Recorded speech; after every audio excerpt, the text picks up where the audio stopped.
Hello guys, welcome back to my channel. మీకు Boost అంటే ఇష్టమా?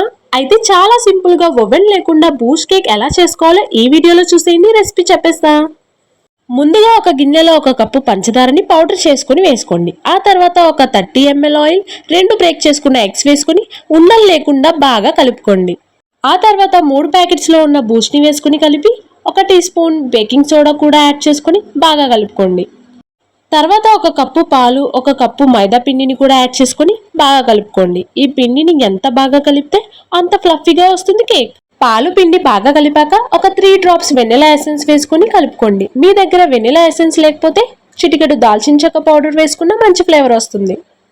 రెడీ చేసుకున్న బ్యాటర్ ని పక్కన పెట్టుకొని మీరు ఏ గిన్నెలో కేక్ చేసుకోవాలనుకుంటున్నారో ఆ గిన్నెని తీసుకొని ఆయిల్ కానీ గీ కానీ సైడ్స్ లో అలాగే మిడిల్ లో బాగా అప్లై చేసుకోవాలి.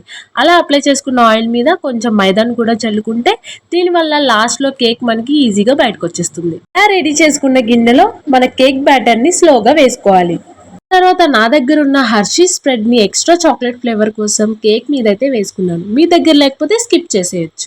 ఒకసారి ఇలా గిన్నెని ట్యాప్ చేసుకుంటే ఎయిర్ బబుల్స్ ఏమన్నా ఉంటే ఫిల్ అయిపోతాయి. ఒక పక్క స్టవ్ మీద కొంచెం మందంగా ఉన్న గిన్నె పెట్టుకొని దాని మీద ఈ కేక్ గిన్నె పెట్టుకొని మూత పెట్టి అరగంట సేపు ఉడికించుకుంటూ కేక్ కి మధ్య మధ్యలో నైఫ్ తో గానీ టూత్ పిక్ తో గానీ చెక్ చేసుకుంటూ ఉంటే మన యమ్మీ and tasty fluffy Boost cake recipe అయితే రెడీ అయిపోయినట్టే. తప్పకుండా ట్రై చేయండి, మరి అస్సలు వదిలిపెట్టరు.